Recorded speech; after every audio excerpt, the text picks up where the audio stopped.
Hi friends அனைவருக்கும் வணக்கம். நாம இன்னைக்கு விநாயகர் சதுர்த்தி ஸ்பெஷல் பூர்ண கொழுக்கட்டையும் கார கொழுக்கட்டையும் எப்படி செய்யலாம்னு பார்க்கலாங்க. மெயினா பூர்ண கொழுக்கட்டையோட மேல் மாவு எந்த விரிசலும் இல்லாம ரொம்ப சாஃப்டா எப்படி செய்யலாம்னு பார்க்கலாங்க.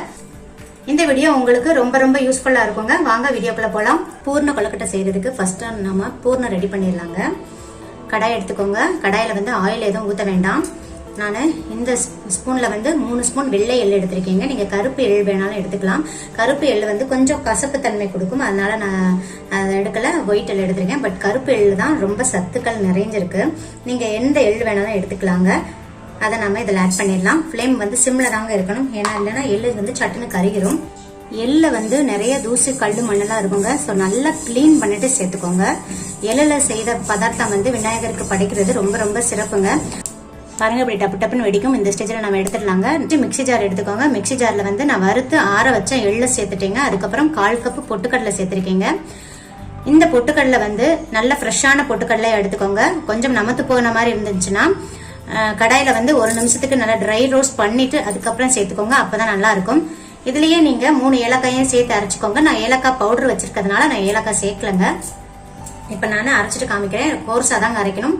பாருங்க, நான் அரைச்சிட்டு வந்துட்டேன். இந்த அளவுக்கு கோர்ஸா அரைச்சிக்கோங்க. ஃபைனா அரைச்சிடாதீங்க, நல்லா இருக்காது. இதை நாம அப்படியே ஒரு ஓரமா வச்சிடலாம். நெக்ஸ்ட் கடாய் எடுத்துக்கோங்க. கடாய் கொஞ்சம் நல்லா ப்ரீஹீட் பண்ணிக்கோங்க. அதில் நான் 1 கப் தேங்காய் துருவல் ஆட் பண்றேங்க. இந்த தேங்காய் துருவல் கூடயே நான் 1 ஸ்பூன் நெய் ஆட் பண்றேங்க. நெய் சேர்த்துட்டு ஒரு வதக்கிக்கோங்க. தேங்காய் கொஞ்சம் ஈரப்பதமா இருக்கிறச்சேவும் நம்ம எடுத்து வச்சிருக்கிற 1/2 கப் நாட்டு சர்க்கரையை சேர்த்துடலாங்க. 1 கப் தேங்காய் துருவலுக்கு 1/2 கப் நாட்டு சர்க்கரை சேர்க்கிறேங்க. அந்த தேங்காயோட ஈரப்பதத்திலேயும் அந்த நாட்டு சர்க்கரை நல்லா மெல்ட் ஆயிருங்க. நீங்க வெல்லம் வேணாலும் சேர்த்துக்கலாம். வெல்லம் சேர்க்கறதா இருந்தா நல்லா தட்டி பவுடர் பண்ணி சேர்த்துக்கோங்க. பொட்டுக்கடலையும் எள்ளையும் சேர்த்துடலாங்க. இது கூடயே 1 ஸ்பூன் பிளேவருக்காக ஏலக்காய் தூள் சேர்க்கிறேங்க.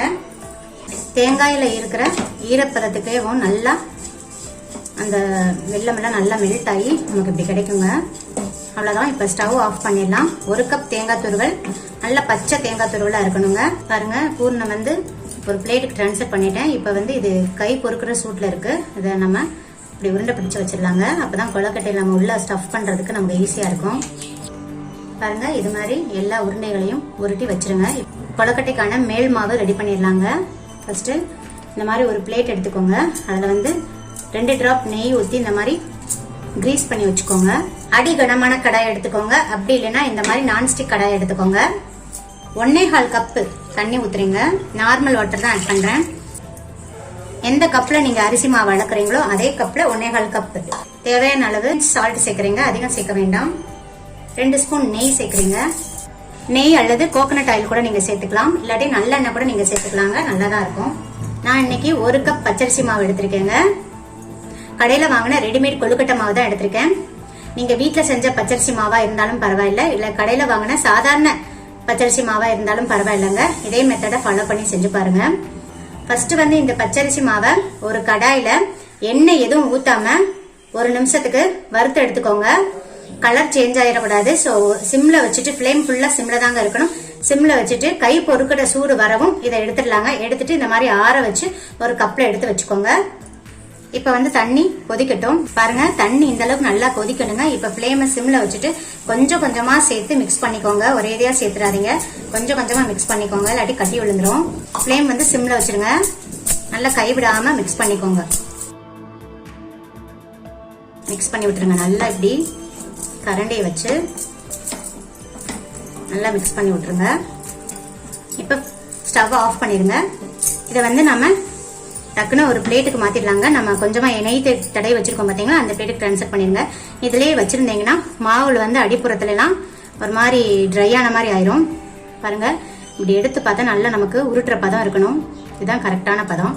பிளேட்டுக்கு ட்ரான்ஸ்ஃபர் பண்ணிட்டு இப்ப நம்ம கை வைக்க முடியாது, ரொம்ப ஹாட்டா இருக்கும். அதனால இந்த மாதிரி ஒரு பிளாட்டா இருக்கிற மாதிரி கிண்ணம் எடுத்துக்கோங்க. நல்லா மிக்ஸ் பண்ணி விட்டுருங்க. அப்பதான் மாவு நமக்கு நல்லா ஸ்மூத்தாவும் எந்த விரிசலும் இல்லாமலும் கிடைக்குங்க. நீங்க இந்த பாத்திரத்திலையும் அடியில நெய் கிரீஸ் பண்ணிக்கோங்க லைட்டா.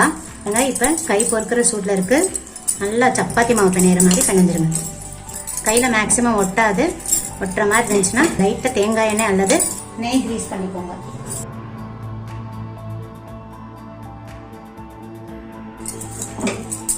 ஒரு 3 நிமிஷத்துக்கு இந்த மாதிரி பிணைஞ்சுக்கோங்க. பாருங்க மாவு எந்த அளவுக்கு நல்லா சாஃப்டா இருக்கு பாருங்க. ஸோ ஒரு 3 நிமிஷத்துக்கு இந்த மாதிரி நல்லா மிக்ஸ் பண்ணிடுங்க. அப்பதான் நல்லா சாஃப்டா இருக்கும். பாருங்க இந்த மாதிரி ஒரு பவுலுக்கு டிரான்ஸ்ஃபர் பண்ணிடுங்க. இப்போ வந்து ஒரு ஈர துணியை போட்டு அப்படியே மூடி வச்சுங்க. அப்பதான் எந்த விரிசலும் இல்லாமல் இருக்கும். நம்ம கொஞ்சம் கொஞ்சமா மாவு எடுத்து கொழுக்கட்டை மாதிரி உருட்டிக்கலாங்க. இப்போ வந்து நீங்க வாழை இலை எடுத்துக்கோங்க. அப்படி இல்லைன்னா இந்த மாதிரி வெத்தலை கூட எடுத்துக்கோங்க. அப்படி இல்லைன்னா ஒரு பிளேட் கூட நீங்க எடுத்துக்கலாம். பிளேட்ல வந்து நெய் தடவிக்கோங்க. நெய் எல்லாம் தேங்காய் எண்ணெய் தடவிக்கோங்க. இப்போ கொஞ்சமா இதுல இருந்து மாவு எடுத்துக்கோங்க. மாவு எடுத்துட்டு இதை அப்படியே க்ளோஸ் பண்ணிடுங்க. இல்லாட்டி மேல ட்ரை ஆயிரும். அதனாலதான் பாருங்க நல்லா அப்படி உருட்டிக்கோங்க கையில. இதில் வச்சு நல்லா ஸ்ப்ரெட் பண்ணி விட்டுருங்க.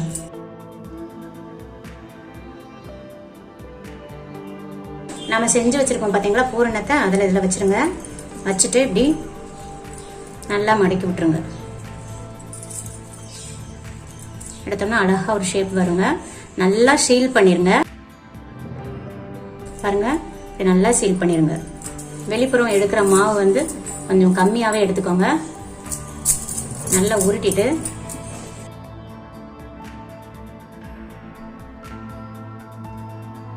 அதே மாதிரி கொழுக்கட்டை அச்சிருந்துச்சுன்னா அதில் மேலே வச்சு விட்டுருங்க. வச்சு விட்டுட்டு உருண்டை செஞ்சு வச்சிருக்கோம் பார்த்தீங்களா, அதை இதில் வச்சிருங்க.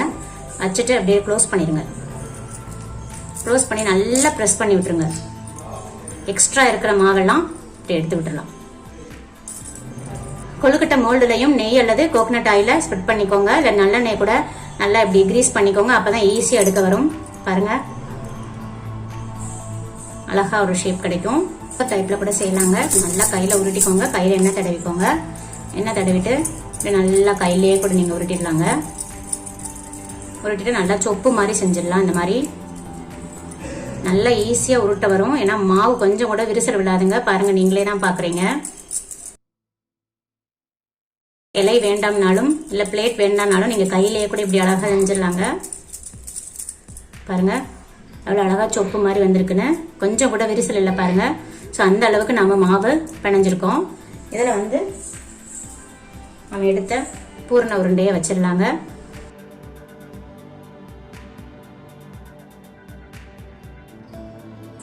இப்படி மோதகம் மாதிரி செஞ்சிடலாங்க. இப்படி 2 பக்கம் மாவு வச்சிருங்க.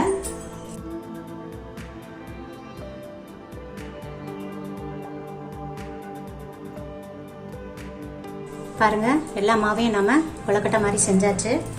நான் கொஞ்சம் மாவை இந்த மாதிரி பால்ஸ் பால்ஸா உருட்டி வச்சிருக்கேங்க. பூரணம் எதுவும் வைக்காம சும்மா பால் மாதிரி உருட்டி வச்சிருக்கேன் கார கொழுக்கட்டை செய்யறதுக்காக. ஸோ இந்த மாதிரியும் உருட்டி வச்சுக்கோங்க. இப்போ நாம இட்லி தட்டில் வச்சு வேக வச்சு எடுத்துடலாங்க. தண்ணி நல்லா கொதிக்கவும் நான் வச்சுட்டேங்க. நான் துணி போட்டு இட்லி துணி போட்டு வச்சிருக்கேன்.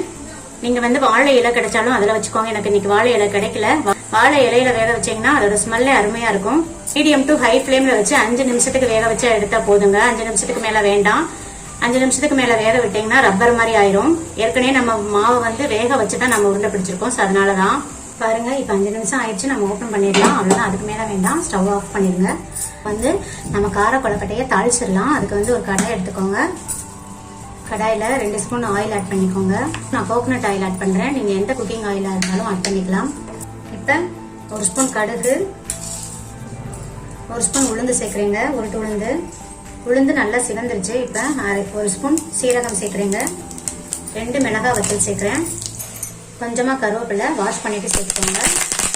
இது கூடயே 2 பிஞ்ச் பெருங்காயத்தூள் சேர்த்துட்டு சிம்ல வச்சிருங்க. ஃப்ளேமை வந்து சிம்ல வச்சுட்டு இந்த உருண்டையை போட்டு ஒரு 2 வதக்கு வதக்கிங்க. அவ்வளவுதான். இப்ப ஆஃப் பண்ணிடலாம். நம்ம ஏற்கனவே இதுல உப்பு போட்டுதாங்க நம்ம மாவு உருண்டையா பிடிச்சிருக்கோம். அதனால உப்பு தேவையில்லை.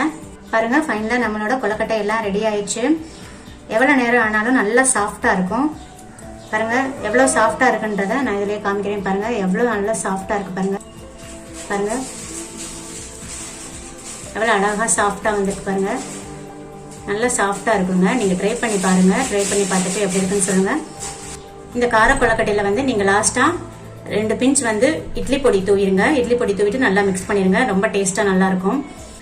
இந்த வீடியோ உங்களுக்கு ரொம்ப யூஸ்ஃபுல்லா இருக்கும்னு நினைக்கிறேன். வர விநாயகர் சதுர்த்திக்கு நீங்களும் இதே மாதிரி செஞ்சு இறைவனை வழிபடுங்க. உங்க எண்ணங்கள் நிறைவேறட்டும். இந்த வீடியோ பிடிச்சிருந்தா லைக், ஷேர், கமெண்ட் பண்ணுங்க.